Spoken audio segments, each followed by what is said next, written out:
Hello les guys, j'espère que vous allez bien, j'espère que vous passez une bonne semaine. On se retrouve dans un nouvel épisode pour parler santé mentale. Alors pourquoi aborder la question de la santé mentale? La santé mentale a un rôle très important dans nos attitudes. Notre attitude est le reflet de notre santé mentale. Si notre santé mentale est good, notre attitude, elle suit. Si en revanche ça va pas, on a certains problèmes, c'est compliqué. Et nous, on veut un entourage de qualité, on veut des amis de qualité, on veut des relations de manière générale de qualité. Donc, il faut faire attention à nos attitudes et donc, par ricochet, à notre santé mentale. Aujourd'hui, je vous donne mes 10 habitudes pour conserver ma santé mentale au top. J'espère que c'est des habitudes qui vont vous inspirer, que vous allez peut-être intégrer dans votre routine. Dites-moi tout ça en commentaire. Ceux qui sont sur Spotify, vous avez la possibilité de mettre un commentaire en dessous de l'épisode. Et pour le reste, sur TikTok, vous m'envoyez un DM ou vous commentez les vidéos qui seront faites à propos de cet épisode. Prenez le notebook parce que ça va être une liste un peu de mes habitudes. Je vais vous décrire un peu comment je m'y prends, pourquoi elles sont importantes pour moi. Mettez-vous à l'aise dans un coin où on ne vous dérange pas. Une fois que tout ça c'est fait, que vous êtes à l'aise, on peut commencer l'épisode. Première habitude, je consomme très peu de médias, d'informations, de réseaux sociaux. Je ne suis pas une poubelle. C'est vraiment mon affirmation, je ne suis pas une poubelle. Je ne peux pas être sur les réseaux et scroller, parce que ça a un impact sur mon énergie, sur mon cerveau. J'absorbe des informations que je n'ai pas le temps de filtrer. Comme je ne suis pas une poubelle, je ne consomme pas. C'est bizarre à dire, parce que je suis quelqu'un qui est sur les réseaux sociaux, je suis sur TikTok, là j'ai mon podcast et tout, mais je scrolle jamais. Je ne fais jamais ça, réellement. Et après, pour tout ce qui est information, médias, j'en consomme très peu. J'ai mes chaînes à moi, je sais où aller m'informer. Mais sinon, allumer BFM TV, CNews, être sur les comptes d'actualité sur Twitter, c'est pas du tout... Enfin, Twitter. X maintenant, c'est pas du tout ma came, je ne fais pas ça du tout, je ne suis pas une poubelle, mon énergie est importante, j'ai pas envie d'être assénée d'informations que je n'ai pas le temps de filtrer, que je n'ai pas le temps d'analyser, que je n'ai pas le temps d'absorber et qui en plus ont des impacts négatifs sur moi. Généralement sur internet, quand on regarde les infos, quand on regarde un peu ce qui se passe dans le monde, c'est toujours des choses négatives. Moi, je tiens à ma positivité, je tiens aussi à mon innocence dans certains cas, parce que j'estime que quand tu es impuissante sur beaucoup de choses, ça ne sert à rien d'être informé de toutes les guerres de la planète entière. On sait déjà que le monde, ça va pas. On sait que déjà, c'est bientôt la fin du monde. On sait que c'est la catastrophe. On le sait. J'ai pas besoin d'être surinformé sur certaines guerres. Je choisis les guerres sur lesquelles j'ai envie d'être informé. Je suis informé au global, mais je n'ai pas besoin de m'asséner toute la journée d'informations sur les guerres dans le monde. Également, tout ce qui est criminel. Moi, je suis une consommatrice de faites entrer l'accusé. Mais il faut faire attention. Je consomme vraiment peut-être un épisode tous les mois et encore. Pour vous dire que ma santé mentale est privilégiée, mon énergie est privilégiée, je fais attention à ce que je fais rentrer dans mon cerveau. Quand je vois que j'ai pas le temps d'analyser, j'ai pas le temps de process, c'est trop rapide, je suis en train d'absorber et je m'en rends pas compte, je laisse de côté. Et même dans les médias que je consomme, si par exemple je regarde une analyse géopolitique, je prends le temps avant d'en regarder une autre. Parce qu'il faut que je prenne le temps de tout absorber, de regarder la vidéo à nouveau, de voir si j'ai compris certaines choses ou non, voir si tout a été enregistré, me faire mon point de vue, me construire mon analyse. À ce moment-là, ensuite, je peux passer à une autre analyse. Mais je ne suis pas en train d'enchaîner, parce que je vais agir après conformément à ce que mon âme a absorbé, mais c'est quelque chose que je n'ai pas traité. Et ça, ce n'est pas bon. Donc ça, c'est vraiment une première habitude. Je me le répète tout le temps et répétez-le vous aussi, vous n'êtes pas des poubelles. Et donc, puisque vous n'êtes pas des poubelles, traitez-vous conformément à ça. Ma première habitude, c'est que je consomme très peu de médias et je ne scrolle jamais sur les réseaux sociaux. Ma deuxième habitude, c'est que j'écoute très peu de conseils. Dans les domaines dans lesquels j'ai envie de réussir, je choisis une, voire deux personnes qui me conseillent. Au-delà, c'est mort. Et j'exclus mes amis. Je parle vraiment des mentors, des personnes sur Internet, des coachs, les personnes qui m'inspirent réellement dans ce domaine-là. J'en suis un ou deux, pas plus. Pourquoi ? Parce que même si des conseils se ressemblent, les personnes qui les véhiculent ne se ressemblent pas. Elles ont leur sensibilité, elles ont leur expérience, elles ont leur intuition. Et il y a des moments, les conseils se contredisent. Sur beaucoup de choses, les deux vont être d'accord, mais il y a un moment où ça va se contredire. Dans ces moments-là, toi, tu fais quoi? Si tu n'as pas d'expérience, si tu ne sais pas comment faire, tu vas écouter qui? Donc, mieux vaut écouter une personne, tu suis de A à Z ce qu'elle dit. Si ça fonctionne pour toi, c'est cool. Si ça fonctionne la majorité des cas et que dans certains cas ça bug, tu réajustes. Et sinon, si ça ne te correspond pas, tu changes de personne. Mais au moins, tu as testé une personne, tu as suivi une ligne, tu n'as pas été éparpillé dans une marée de conseils. Je me souviens, moi, à l'époque, quand je cherchais à progresser dans les relations amoureuses, j'écoutais beaucoup de conseils, beaucoup trop de conseils. Un jour, j'ai eu mal à la tête. Un jour, vraiment, craquage, je me suis dit, tu sais quoi, j'écoute plus personne, je fais ma vie. Parce que tel me dit de faire ça, l'autre me dit qu'il ne faut pas que j'aille prendre le numéro, il y a quelqu'un qui me dit qu'il faut que je le fasse. En fait, je suis perdue. Je suis perdue, je ne sais pas quoi faire. Tu sais quoi? Je vais vivre ma propre expérience. Et c'est ce qui s'est passé. Et d'ailleurs, c'est comme ça que j'ai progressé. Mais pour dire que un conseiller, deux maximum dans un domaine, pas plus. Sinon, vous vous embrouillez, il y a des contradictions qui surviennent et tout. Ce n'est pas bon et c'est vous qui subissez les conséquences. Donc, ce n'est pas bon. Vous pouvez avoir un coach, par exemple, que vous suivez, vous écoutez à la ligne les conseils. Et si vous tombez par hasard sur une vidéo d'un autre coach qui dit sensiblement la même chose ou qui dit quelque chose d'intéressant, vous pouvez prendre en compte, vous pouvez décider d'appliquer, il n'y a pas de problème à ce niveau-là. Mais vous n'êtes pas en train de suivre les deux avec la même énergie, avec la même attention, avec la même concentration, ce n'est pas possible. Il faut la dédier à une des deux personnes. Donc ça, c'est ma deuxième habitude. Je ne prends pas des conseils de tout le monde. Ma troisième habitude concerne ma vie spirituelle. J'ai une vie chrétienne disciplinée. Je m'efforce d'avoir une vie chrétienne disciplinée. Dieu, c'est mon refuge. Ma Bible, c'est mon guide. Écouter des enseignements, c'est ce qui m'édifie, c'est ce qui me fortifie. C'est ce qui me permet d'aller mieux quand je suis stressée, quand j'ai des problèmes. J'ai besoin de ces moments-là. Et en fait, c'est pas que quand tu vas mal que tu dois repartir à ta vie chrétienne, tu dois recommencer à prier. Tout le temps, tu dois le faire. Et ça te permet d'avoir des fondations, ça te permet d'être bien dans la vie de tous les jours, en fait, d'avoir des fondations solides, d'aller mieux, d'être forte et d'être positif.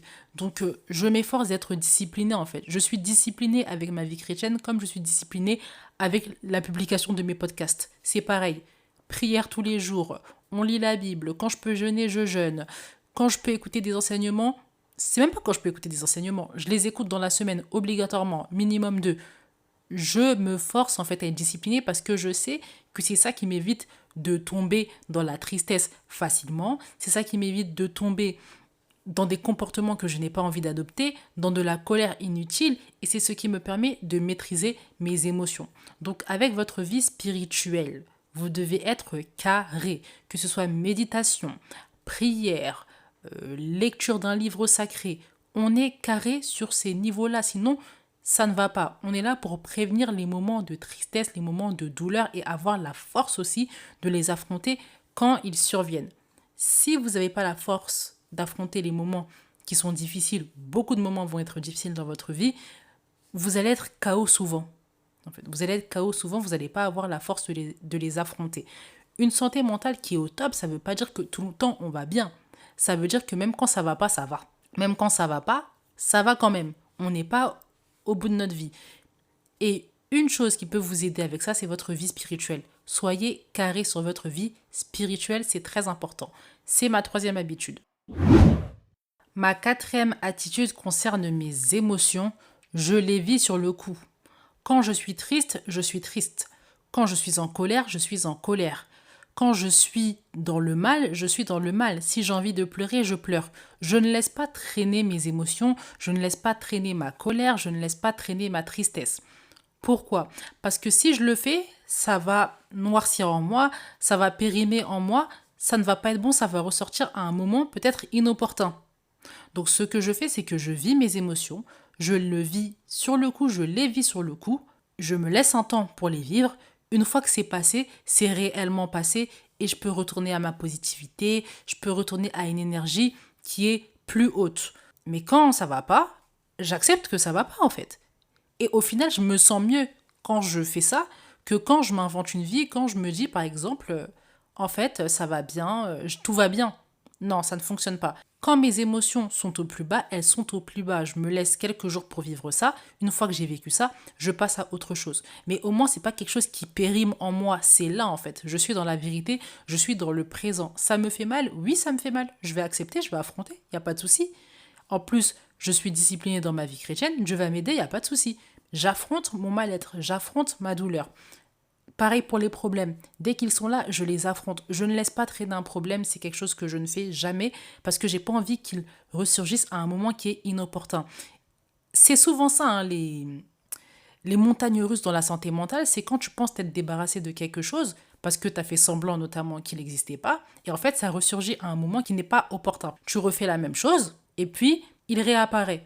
Il faut se débarrasser de quelque chose en fait. Quand tu as une mauvaise épine dans le pied, arrache-la pour de bon en fait. Fais pas comme si ça te faisait pas mal. Ça fait mal en fait.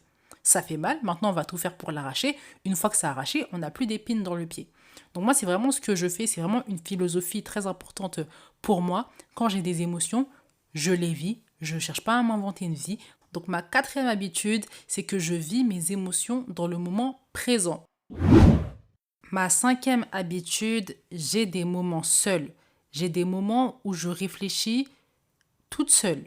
Je suis seule dans une pièce, j'appelle pas mes amis, j'envoie pas de messages, je veux pas recevoir d'appels, je suis un peu éloignée de ma famille et je suis seule. Si ça veut dire voyager seule, je le fais. Si ça veut dire prendre une chambre d'hôtel, je le fais. Si ça veut dire aller au spa, je le fais, mais j'ai des moments seuls. J'ai pas envie d'avoir la pensée de tout le monde dans mon cerveau et de pas avoir le temps de l'analyser. Moi, je suis quelqu'un d'assez sociable, je suis beaucoup avec les autres et je suis quelqu'un avec une part extravertie. Donc, j'aime être avec des personnes, j'aime être entourée. Mais le problème de ça, c'est que tu commences à absorber les comportements de certaines personnes. Tu commences à absorber des façons de penser également. Et ça, c'est quelque chose que je ne veux pas.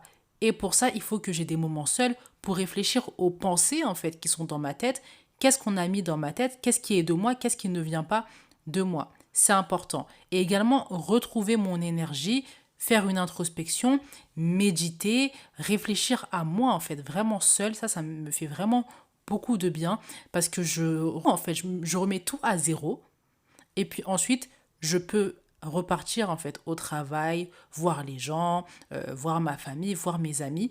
Mais il faut que j'ai des moments seuls pour pouvoir pause, faire une méditation, faire une introspection sur moi, sur mes objectifs, où j'en suis dans ma vie, est-ce que je suis heureuse, est-ce que je suis alignée. Et ensuite, en fonction du bilan que j'ai fait, je peux repartir à mes activités, à ce que je fais en temps normal. Mais les moments seuls, c'est très important pour moi et je vous encourage à avoir des moments seuls où vous pouvez réfléchir seul, penser à votre vie sans qu'il y ait la vie de telle ou telle personne, quand bien même c'est vos amis et c'est des personnes que vous aimez.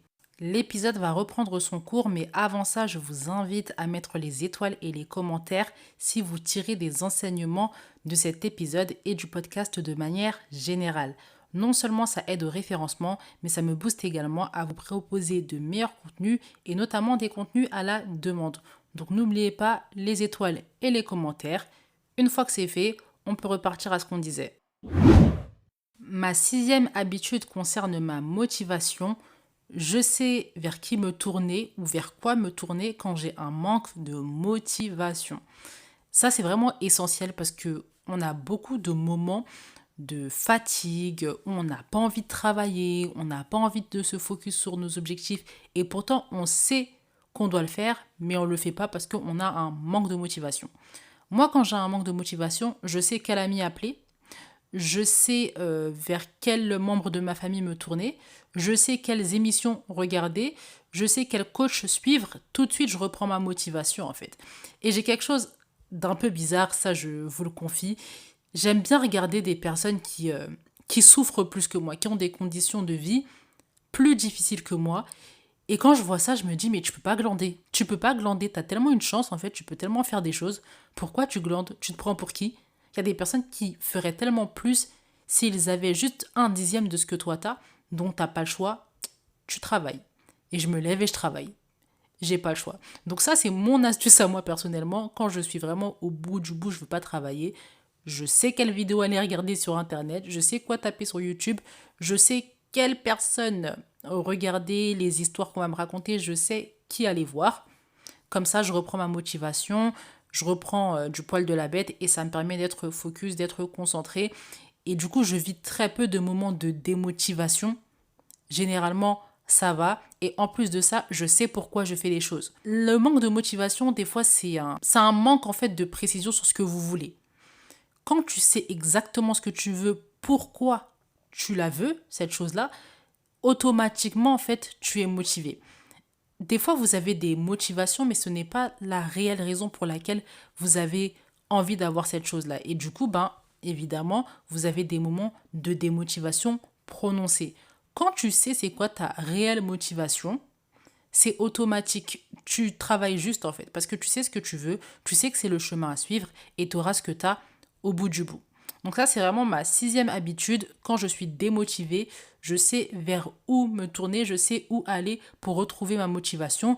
Et qui dit motivation, dit qu'on travaille, dit qu'on a une énergie positive, dit qu'on a une énergie où on aime l'effort et c'est ce qu'il faut dans des relations. Donc c'est une bonne chose. Ma 7e habitude concerne mes objectifs. Je reste focus et je reste occupée par mes objectifs et mes responsabilités. Quel est le lien avec la santé mentale?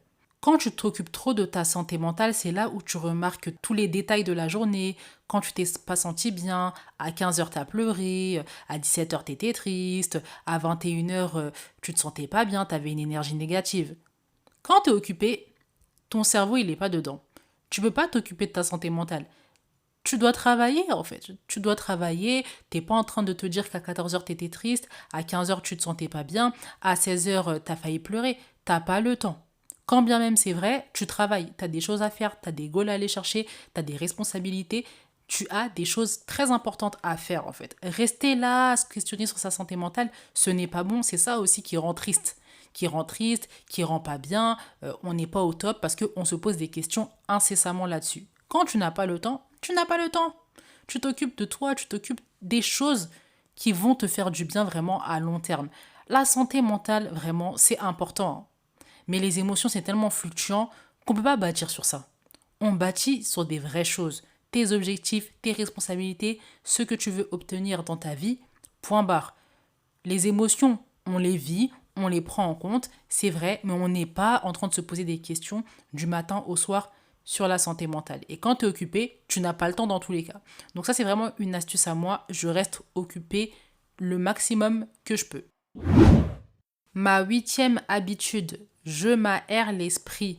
Je vais au sport, je vois des amis, je mange des choses que j'aime, je fais mes soins, je lis, mais je m'aère l'esprit.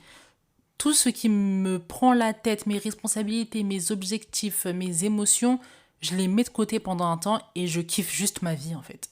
Je kiffe juste ma vie avec mes livres, avec un match de foot, avec le sport, en voyant mes amis, en allant manger au restaurant. Je kiffe juste ma vie. Et ça, c'est quelque chose que vous devez faire souvent. Votre vie, elle est aussi faite pour que vous kiffiez. Les émotions négatives, elles doivent pas avoir autant de place dans votre vie. Et si elles ont une grande place dans votre vie, insérez les émotions positives, les énergies positives, créez-les en fait. Et elles vont avoir autant de place, si ce n'est plus, que les énergies négatives. Cultiver les énergies positives, c'est important. Sortez, aérez-vous l'esprit, kiffez votre vie en fait.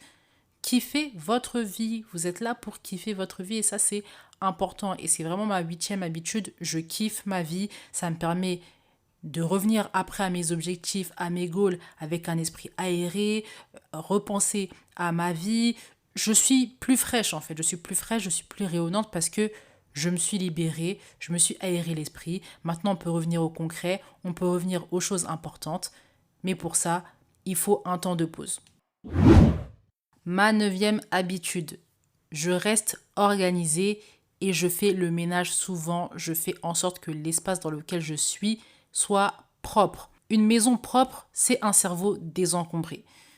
Un cerveau désencombré, c'est un cerveau qui est clair, c'est un cerveau qui ne vient pas rajouter du poids à la santé mentale. Donc faites attention à votre environnement de travail, là où vous dormez, là où vous faites à manger, là où vous allez faire vos besoins, là où vous vous lavez. Il faut que ce soit propre. Propreté et aussi organisation. Organisation au niveau de l'administratif. Tout soit organisé, n'ayez pas de retard. Quand vous avez des documents à faire, faites-les. Comme ça, vous passez à autre chose. Vous n'êtes pas en train de vous rajouter un poids dans la tête. Également, organisation au niveau physique. Que la maison soit rangée, que la maison soit aérée, que votre chambre soit aérée. La propreté, l'hygiène, on fait attention. Quand c'est clair, quand le physique est au clair, c'est propre, c'est rangé, votre cerveau aussi a de l'espace. Et vous encombrez pas votre mental en fait. Il est déjà occupé avec beaucoup de choses. Donc si vous pouvez régler ces questions-là, ça lui ferait très plaisir. Donc le ménage, le rangement, c'est quelque chose que je prends très au sérieux. Et non seulement ça me fait du bien quand c'est propre, et ça fait aussi du bien à mon esprit. Je peux me concentrer sur des choses beaucoup plus importantes. Et enfin, ma 10e habitude, quand j'évalue ma santé mentale, je ne l'évalue pas en semaine. Je compte pas les jours de la semaine et je me dis jeudi et mercredi, je me sentais pas bien et ça commence à me plomber. J'évalue ça en mois, en années. Quand dans l'année, j'ai plus de jours où ça va que ça ne va pas, je me dis que ma santé mentale, ça va. Je ne suis pas concentrée sur les journées. Les journées, ça passe vite, hein. Ça passe vite et puis la mesure, vous pouvez plus être déprimé quand vous évaluez en semaine plutôt que quand vous évaluez en mois et en années. Quand vous évaluez en semaine, 2 jours, ça fait beaucoup, ça pèse quand même. 2 jours sur 7, ça fait beaucoup. Vous avez l'impression que vous êtes très déprimé et que ça ne va pas. Si tu évalues en mois, les 2 jours de ta semaine, c'est rien. Tu vois ce que je veux dire? Et donc, c'est plus simple. Ça vous permet de ne pas culpabiliser, de ne pas chercher des solutions à tout prix à votre santé mentale qui peut-être va bien. C'est un peu à la mode aussi aujourd'hui de dire que notre santé mentale, ça va pas, alors que ça va en fait, hein. C'est juste que tu as des moments de down et c'est normal. On ne peut pas être dans un bonheur constant, dans de la joie constante. Ça, ce n'est pas humain. Ça ne l'est pas, ça n'arrivera jamais. Donc une santé mentale qui est bien, qui est au top, c'est pas des moments de joie tous les jours, à toutes les heures, à toutes les minutes. La santé mentale, c'est un état où tu te sens bien, qu'importe les circonstances, ça va quand même, t'arrives quand même à t'en sortir. Même quand ça va pas, tu relèves la tête. C'est ça une santé mentale qui est au top en fait. Et quand il y a des moments de joie, par contre, tu profites. Tu profites à fond. Une santé mentale au top, c'est plutôt ça que une joie utopique. Ça n'arrivera jamais, ce n'est même pas possible. On arrive à la fin de cet épisode. J'espère que l'épisode vous a plu. N'hésitez pas à me dire en commentaire, ceux qui sont sur Spotify, ce que vous avez pensé de l'épisode. Est-ce qu'il y a des habitudes que vous allez implémenter dans vos habitudes à vous? Est-ce qu'il y en a que vous appliquez déjà? Si vous ne pouvez pas le faire sur Spotify, n'hésitez pas à me rejoindre sur mon TikTok. Vous avez la possibilité de le faire en DM ou dans les commentaires avec les vidéos qui vont suivre et qui vont correspondre au thème du podcast. N'oubliez pas les commentaires et les étoiles si l'épisode vous a appris des choses. Pareil pour le partage, ça peut aider différentes personnes. Je vous souhaite une bonne soirée ceux qui m'écoutent en soirée et une bonne journée ceux qui m'écoutent en journée. On se retrouve dans le prochain épisode. Bye!